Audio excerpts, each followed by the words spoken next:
Salut Bruno. Salut Paco, comment tu vas? Bien, bien et toi? Bah très bien, très bien. J'ai vu le thème là qu'on va aborder aujourd'hui, antifragilité. C'est vraiment un concept que je trouve hyper intéressant. C'est je peux l'expliquer en deux mots et surtout pourquoi on a choisi ce thème-là. C'est on s'est voilà, on essaie de voir la chose antifragilité. Comment essayer de gagner en temps de crise. Tu vois, aujourd'hui, j'ai l'impression que le mot crise, il est partout. Crise de l'immobilier, crise au Moyen-Orient, crise du Covid, crise sur les marchés financiers, crise climatique. Tu vois, t'as l'impression de vivre de crise en crise. Et puis, quand on entend crise, forcément, on se dit ça va avoir un impact négatif sur nous. Et effectivement, ça peut avoir. Mais la question, c'est comment essayer de ne pas être trop impacté négativement et même potentiellement comment en tirer profit quoi. Et ça c'est le concept de l'antifragilité qui c'est un terme qui a été amené par un philosophe financier. C'est vraiment comme nom, tu vois, c'est comme un cordonnier boucher. Mais non, tu vois, philosophe financier, tu vois, qui s'appelle Nassim Taleb. Je sais pas si tu l'as lu le livre justement Antifragile. Non, tu vois, quand t'as proposé le thème, je suis allé voir rapidement hier sur internet. Ouais. Moi, j'ai pas lu le livre, je connaissais de nom comme ça, mais j'avais pas trop vu le concept, donc ça m'intéressait de creuser ça. Ouais. Yes. Et du coup, je sais pas si t'as vu des exemples, tu vois, de ce que c'est en fait quelque chose d'antifragile, tu vois. En fait, dans le livre, lui, il met sur un continuum trois notions qui va être la fragilité, la solidité. Donc tu vois, des fois on se dit que c'est l'inverse de fragile, c'est solide, mais en fait non. Pour lui, ce qui est, je trouve très très très smart, c'est antifragilité. Donc, si je donnais un exemple dans le corps humain, tu vois, ce qui est fragile, ça va être les dents, tu vois. C'est-à-dire que ou les os. Tu mets une pression trop forte et donc quand il définit ces termes-là, c'est par rapport à un stress, par rapport à une perturbation, par rapport à une pression, tu vois. Comment réagit le système, comment réagit la chose. Donc fragile, une pression, ça casse le système, la chose, et donc elle est cassée, tu vois. Donc tu peux toujours la recoller, etc. Mais il faut une action extérieure pour. Solide, ça va être plutôt la peau, tu vois. C'est-à-dire que si t'as une pression, si t'abîmes la peau, elle va cicatriser. Donc, entre guillemets, elle va revenir à son état initial. Ça va pas trop l'impacter. Bon, évidemment, quand t'es brûlé au 3e degré, c'est un autre délire, mais une coupure, une petite brûlure, tu vois, la peau cicatrise et donc elle revient à son état normal. Elle est un petit peu insensible à la perturbation, tu vois. Et dans cette analogie du corps humain, qu'est-ce qui est antifragile du coup, à l'opposé du spectre, c'est le muscle. Le muscle, en fait, quand tu lui mets un stress, une pression, donc quand tu le forces, eh ben il s'endurcit, il grossit. En fait, le principe de la musculation, c'est ça, c'est faire des efforts de plus en plus intenses à ton muscle pour qu'il grossisse de plus en plus et il devienne de plus en plus fort. C'est ça l'entraînement, tu vois. Et donc l'antifragilité, c'est quand t'as trop de pression, quand t'as trop de ou t'as un choc extérieur, eh ben ça te renforce, tu vois. Donc vraiment c'est ça la notion d'antifragilité. D'accord, ouais, je comprends. Ouais, non, mais c'est intéressant, c'est parce que on imagine effectivement que le contraire de fragile, c'est solide. Donc c'est une notion différente. Et sur la crise, alors si on traduit ça en fait sur nos comportements et puis l'environnement dans lequel on vit.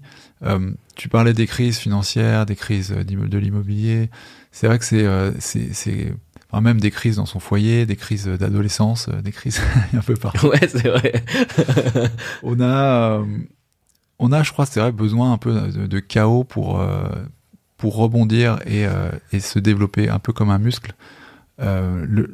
Effectivement, le plus triste, enfin le plus néfaste au développement, c'est peut-être effectivement d'être juste peut-être solide ou juste être. Enfin, c'est le manque d'événements, quoi. Le manque de chaos, le manque d'obstacles. Et ça, je le vois assez. Enfin, je le vois, mais après coup, tu vois, moi, enfin, si je regarde, je réfléchis un peu à ce thème par rapport à ma vie, j'ai souvent l'impression que enfin qu'il y a vraiment des hauts et des bas en fait, et que les hauts ils suivent souvent des bas, des moments où je suis vraiment au pied du mur, où je suis vraiment au fond du trou, où vraiment d'un coup de comme d'une piscine finalement, tu vois, je donne un coup et je remonte, et ensuite je remonte avec cette confiance, avec la connaissance de cette erreur que j'ai fait, ou de la situation qui m'a mis dans la panade. Ouais. Et j'en sors, j'ai vraiment cette impression, moi, de sortir vraiment plus fort. Donc ça me parle pas mal. Récemment, enfin, là, les périodes de la paternité, tu vois, on en parle pas mal. Mais c'est quand même pour moi un truc, un stade qui m'a, surtout pour la petite enfance, qui a, genre, je sais pas si c'est que moi, parce que j'ai l'impression que je suis plus vulnérable que d'autres par rapport à ça, parce que. Dis-moi par exemple. Bah non, mais ce qui se passe dans la tête, ou après, ou par rapport au temps disponible qu'on n'a plus quand on est parent, à l'absorption des cris, des pleurs, de l'attention constante, tu vois.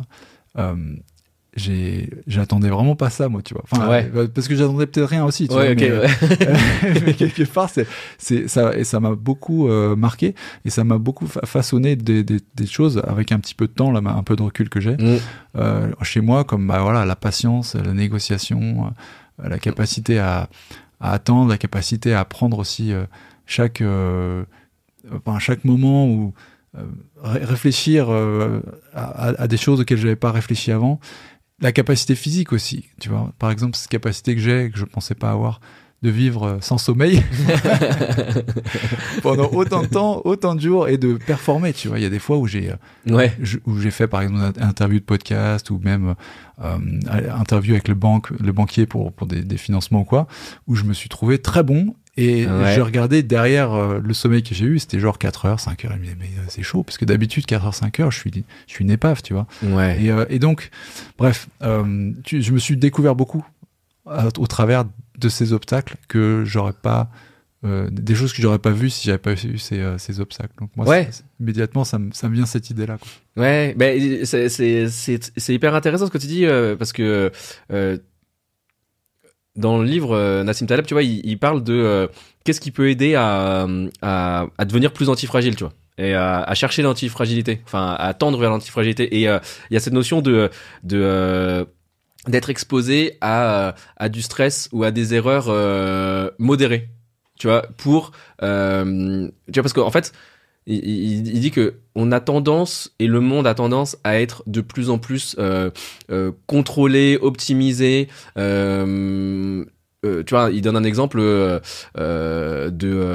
aujourd'hui, les chaînes logistiques mondiales, tu vois, ça marche à flux tendu, ça fonctionne entre la Chine, l'Europe et les États-Unis. Tu vois, Apple, c'est conçu aux États-Unis, c'est fabriqué en Chine, et c'est livré dans ton Apple Store ou dans ton magasin en France. Et en fait, tu te rends compte pendant le Covid qu'il suffit d'avoir un petit grain, et en fait, il y a plus rien qui marche, tu vois.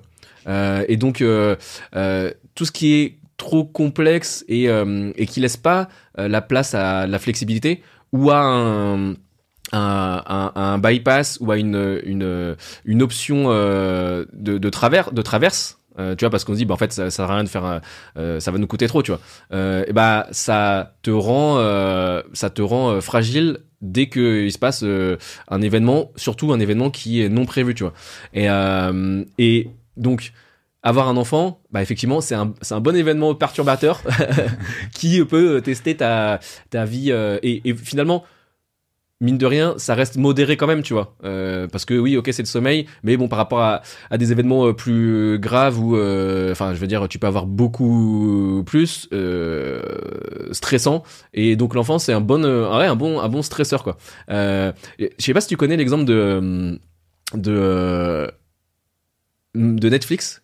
Ils ont un logiciel en interne. En fait, ils ont développé un logiciel qui s'appelle Monkey Chaos. Non. Et en fait, c'est un logiciel qui aléatoirement va faire tomber et qui va faire des bugs dans leur système, dans leur serveur, dans leur système informatique, pour voir si il y a bien un backup, une boucle qui va permettre de bypasser ça, et pour que en fait leur système soit le plus antifragile possible, tu vois.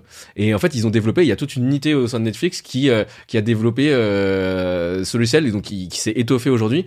Et donc tu vois, volontairement, ils ont créé quelque chose pour créer du chaos dans leur système pour des petits éléments qui sont modérés finalement par rapport aux services qu'ils proposent et à leur machinerie, et donc ça leur permet de dire ok là on a vu que Monkey Chaos il a agi là il y avait ça a créé un petit bug, donc comment on fait pour le régler, hop on fait comme ça, tu vois. Et en fait se créer des stresseurs volontaires, ça peut être aller chercher l'erreur aussi, tu vois. Tu sais, dans l'immobilier par exemple, les gens ont tendance à vouloir que tout soit parfait avant d'aller faire une visite, que ce soit le bien parfait, que sur les chiffres ça tombe bien, que le prix ce soit le bon, alors qu'au final déjà va visiter, ensuite discuter avec l'agent immobilier, ça se trouve il va pouvoir il y a peut-être une négociation possible, et finalement l'agent te dit non c'est pas possible, il veut pas descendre, fais quand même une offre, tu vois. Et entre guillemets aller chercher l'erreur, aller chercher se confronter et se dire ok au pire je prends un an, mais au moins en ayant fait ça je vais apprendre quelque chose, ça va me stresser, mais demain je vais être meilleur et je vais pouvoir améliorer potentiellement ma prochaine offre, et je serai beaucoup plus entraîné et beaucoup plus flexible quand le moment où la bonne affaire va arriver, quoi. Donc ça c'est vraiment une notion qui est et ce que tu disais, aller chercher l'obstacle, quoi, aller chercher le petit grain qui te fait peur a priori, quoi.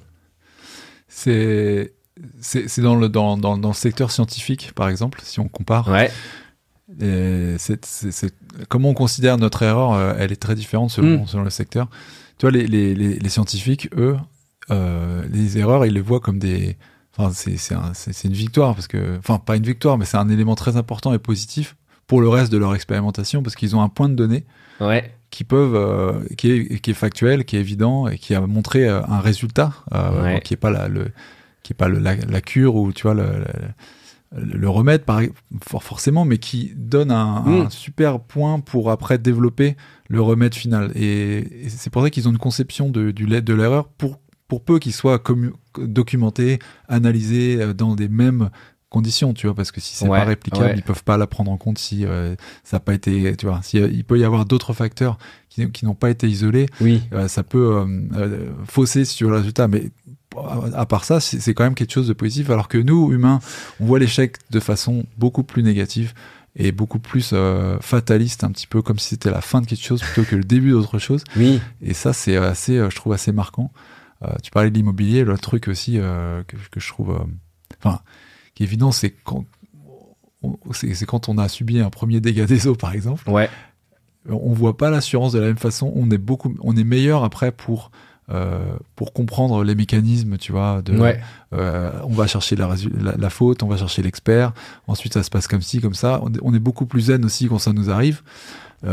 Et on est aussi meilleur pour la prévention, tu vois. Parce que, pareil pour un loyer impayé, tu vois. Si tu t'es pris un loyer impayé, ça fait mal sur le coup, mais en fait, est-ce que tu seras pas meilleur dans la sélection suivante, tu vois, de tes locataires, tu vois.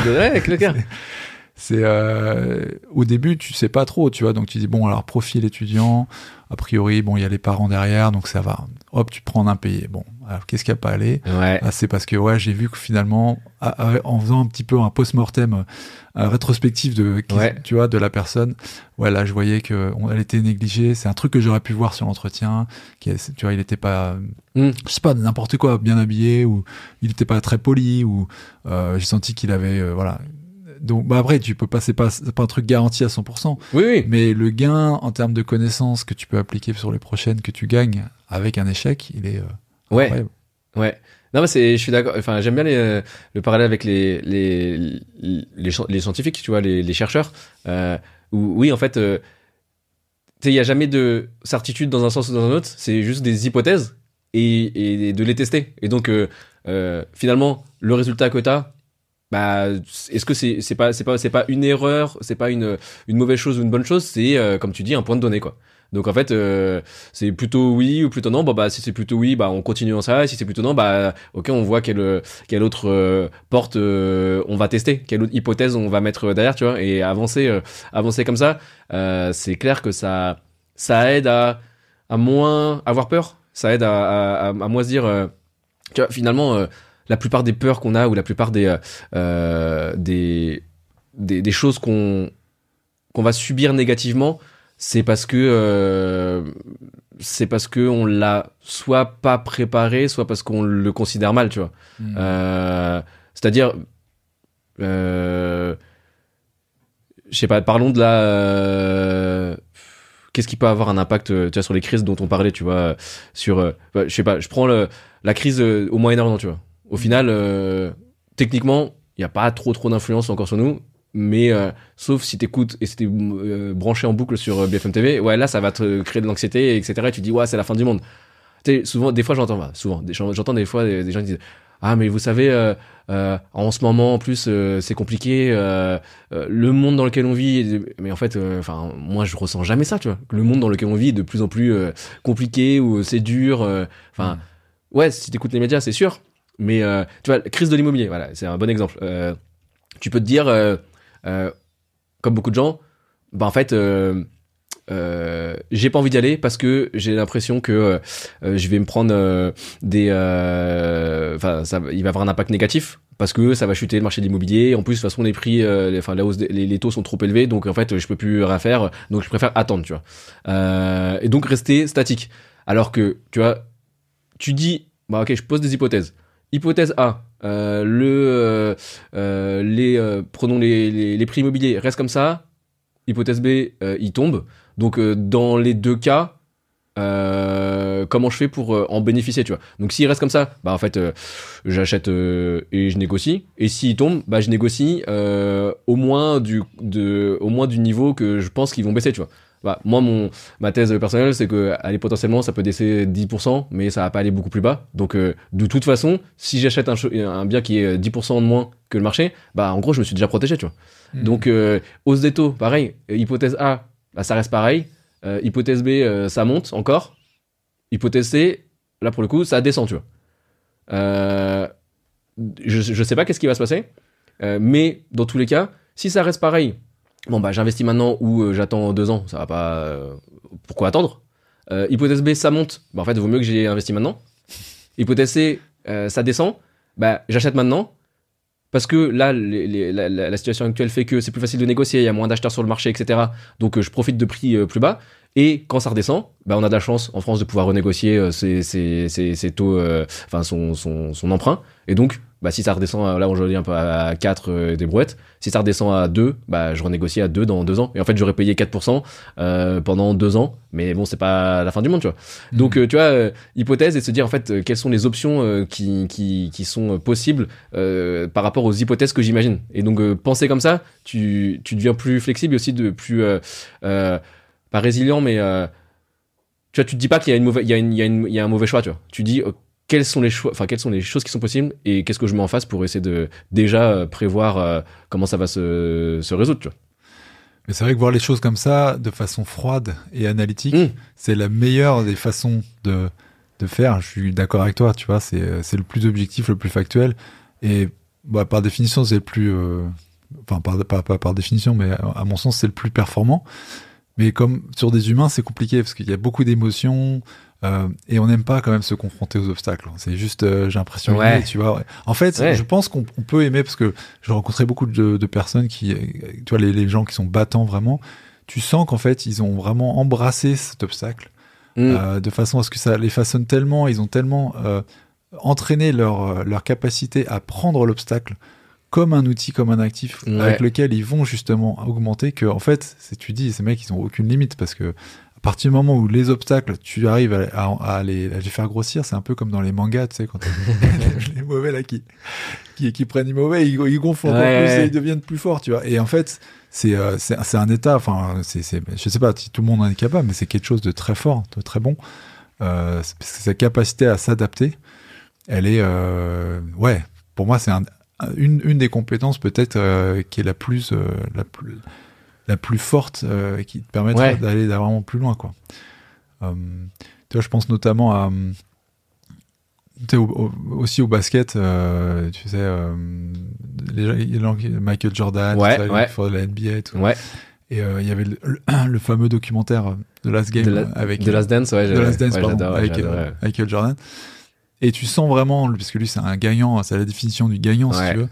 Et quand il parle des matchs et quand il parle de l'entraînement, tu sens vraiment que il y a la phase où en fait pendant l'entraînement, c'est pas juste que l'entraînement c'est vraiment une façon de se préparer mais complètement à l'imprévu si tu veux. Parce que le match, il y a tellement d'éléments différents qu'en fait tu peux pas pendant le match contrôler les choses, tu vois. Bon, t'as des moments où il le disait, hein, il était en transe, il scorait à 60 points, 80 points, tu sais, il disait il passe la balle à Mike et il va faire le show.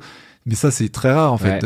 Si tu fais en moyenne, il a plus de matchs où il perd que de matchs où il gagne en termes de, tu vois, d'efficacité et tout. Mais par contre, il a cette rigueur de l'entraînement qui est là, l'entraînement pour le mettre en condition, pour se préparer à un environnement dans lequel il n'aura pas où ça sera l'imprévu, tu vois.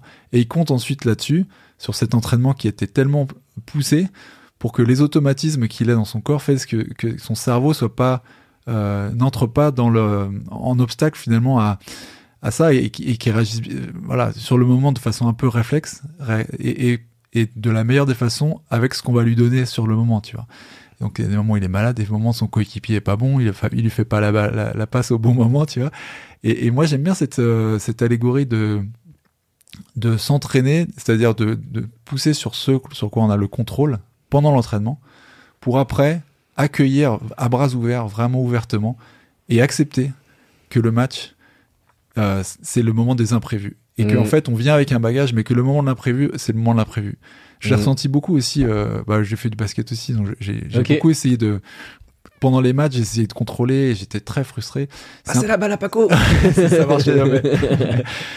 Et c'est pareil dans les speeches, tu vois, quand tu vas faire une présentation ou une conférence, le moment en fait où tu vas parler, c'est pas le moment où il faut que tu penses à un truc ou à un autre. Où, tu vois, on dit toujours attends, fais ci, regarde la caméra, regarde par-ci, attention à mon style, là ce que j'ai bien organisé, tu vois, c'est pas le moment de faire ça en fait.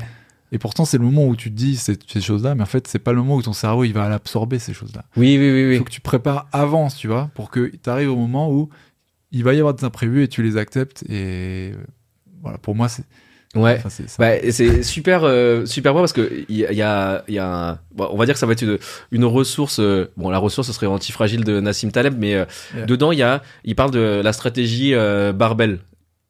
C'est le nom, en fait, c'est imagine une haltère, ça s'appelle aussi la stratégie de l'haltère. Donc c'est utilisé en finance, mais en fait on peut le transcrire dans plein de choses. En gros, c'est de se dire que donc lui, pour être antifragile, pour maximiser l'antifragilité, il faut d'un côté allouer la majorité des ressources. Donc quand on parle de ressources, ça va être d'argent, du temps, etc. Dans des choses qui sont conservatrices, sur lesquelles t'as du contrôle, tu vois.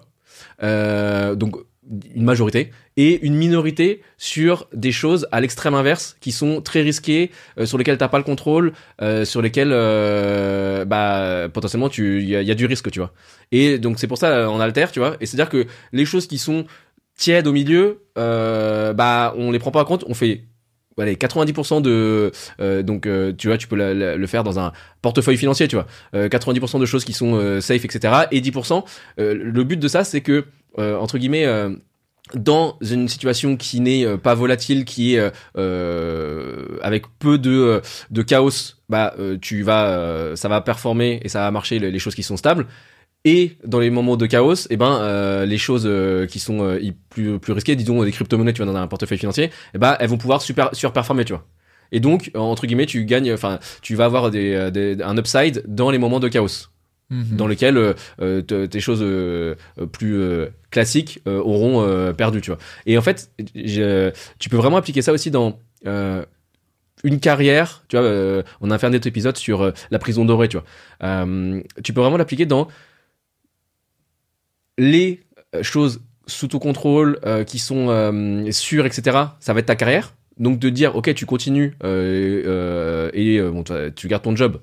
Et t'alloues et tu continues à être focus sur ton job, mais tu te laisses 10% de ton temps, potentiellement 10% de ton énergie, à aller sur des investissements qui sont même peut-être risqués, tu vois, même très risqués, tu vois, aller sur la location courte durée. Et tu peux te le permettre parce que d'un côté, t'as la stabilité et de l'autre côté, t'as quelque chose de très risqué, tu vois. Et potentiellement, Tu vois, parce que les gens me disent ouais mais la location saisonnière c'est trop risqué et ça marche pas, etc. Mais ok, c'est pas grave. Il y a le potentiel que ça marche maintenant. Peut-être que les lois vont changer, mais profite de ce qu'il y a maintenant, tu vois. Et donc petit à petit, ok, tu vas faire un investissement, un deuxième investissement. À un moment donné, si t'en as marre ou s'il y a quelque chose qui se passe, je sais pas moi, un plan social dans ton entreprise, bah tu peux switcher et te dire en fait. Là, j'ai créé suffisamment d'assets de patrimoine et donc ça c'est fait aujourd'hui. Peut-être que ce que tu avais en location courte durée, tu le mets en location plus simple ou alors t'arbitres et tu vas acheter des choses plus patrimoniaux, donc qui vont t'assurer un revenu et là tu le transformes en quelque chose de sécuritaire et tu vas aller faire, je sais pas, lancer une startup, tu vois, dans ta vie pro, tu vas aller faire quelque chose de plus risqué, tu vois. Et donc en fait, là, à ce moment-là, t'as fait la bascule entre guillemets entre qu'est-ce qui était risqué et qu'est-ce qui était sûr à un moment donné. Hop, à un moment où tu switches pour être, en fait, l'immobilier, ça devient quelque chose. Parce que c'est vrai qu'on peut faire de l'immobilier qui est vraiment un asset qui soit sous ton contrôle et complètement. Mais ça arrive à partir d'un certain niveau de patrimoine, tu vois. Et pour arriver à un certain niveau, potentiellement, il faut prendre des risques au départ, tu vois. Et donc, ne pas se dire, en fait, je veux partir dans une startup et lancer un projet immobilier risqué en même temps, parce qu'en fait là tu vois t'as mis tout du côté et c'est pas équilibré, c'est pas antifragile, tu vois. Donc tu vas te penser sa stratégie pour qu'elle soit antifragile comme ça, te dire ok, je fais un investissement peut-être qui est risqué mais ça va me faire monter et après je pourrais transformer ce patrimoine en quelque chose de plus conservateur et de plus stable et là je pourrais faire ma transition professionnelle vers je sais pas une startup ou un métier qui me rapporte moins d'argent, tu vois, parce que j'ai envie de plus de sens. Ouais, c'est pas mal de se faire par palier comme ça. C'est pas mal aussi d'avoir plusieurs types d'actifs, d'assets ou en fonction de l'environnement et qui sont décorrélés en fait. Ouais. Parce que ça te permet effectivement d'être actif sur un actif à un moment donné, tu vois, et tu te morfonds pas si tu veux, parce que le problème dans l'investissement notamment sur les marchés, c'est que le plus gros ennemi en fait à la performance, c'est toi, quoi. Ouais. C'est que tu peux pas ne rien faire en fait, et tu peux pas, alors que c'est le plus efficace, c'est le plus performant, mais tu veux quand même faire de la rotation d'actifs, vendre des trucs, acheter des trucs, parce que tu dis là je fais rien, ça va pas. Et donc, pour éviter ça, c'est vrai que c'est une bonne tactique de se dire, oui, mais bon, cet actif-là, je le laisse de côté, peut-être je le laisse un an comme ça, tu vois, dans mon ETF, à un moment donné, ça va être bien. Là, c'est pas le contexte de l'acheter, ça va pas monter suffisamment, ou tu vois, de le vendre plutôt, ça va pas monter suffisamment, ou voilà, au contraire. Et de le faire vraiment comme... et d'aller mettre son énergie et son temps, l'énergie qu'on a absolument envie de consommer de dépenser parce qu'on est comme ça, sur des choses sur lesquelles, encore une fois, on a le contrôle et pour lesquelles l'environnement est favorable. Comme tu expliquais, ça peut être, tiens, on va me proposer une association sur un truc entrepreneurial, ou alors justement faire un peu de LCD parce qu'en ce moment c'est bien parce qu'il va y avoir les JO, et il va y avoir un festival, un truc. Ouais. Ça veut pas dire que tu vas l'exploiter ad vitam aeternam comme ça, mais là tu vas profiter du truc, tu vas te mettre dans une dynamique positive parce que justement il y a un truc à gagner sur ce moment-là, dans cet environnement-là. Tu vas gagner une expérience. Et pendant ce temps-là, tu auras oublié que ton portefeuille boursier, il est en train de grossir. De grossir, tu vois, à côté. Et c'est vrai que c'est pas mal ça, parce que le gros ennemi vraiment, c'est pas de trouver quoi faire. On se dit, il faut que je fasse un truc, et c'est là qu'on merde, quoi. Ouais, c'est clair. Moi, pour ma ressource, j'irais du côté de Ryan Holiday, un auteur américain stoïque. Donc c'est assez proche de l'antifragilité. Je sais pas si c'est exactement ça, mais il le cite souvent, Nassim Taleb. Donc je pense qu'ils sont de la même école. Moi, j'ai vraiment dévoré ces bouquins. Donc, il y en a un qui est particulier qui s'appelle L'obstacle et la voie. Tu vois, en français, je sais pas si c'est ça, et c'est vraiment cette idée que c'est en allant à l'avant des obstacles qu'on va vraiment se développer. Et c'est vraiment très inspirant. Donc, je recommanderais vraiment les lectures de cet auteur, Ryan Holiday. Ouais, j'adore aussi. C'est cool. Ok, bon je crois qu'on a fait un petit tour là, on est bien. Bah ouais, pensez à votre stratégie en alter et puis devenez antifragile. Ouais, d'ailleurs on peut inviter les gens dans les commentaires à donner leur stratégie du moment. Ouais. Que ça soit boursier, IMO, entrepreneuriat, crypto. Qu'est-ce qu'ils ont en tête en ce moment sur leur stratégie? Carrément. Je sais que d'ailleurs en crypto ça commence un peu à frémir là, ça peut être peut-être un moment de se positionner, peut-être que les gens ont changé un peu déjà leur allocation d'actifs. On verra ça dans les commentaires. Ouais, on verra ça dans les commentaires. N'hésitez pas à commenter. Salut Bruno, à plus. Allez, à très vite. Ciao.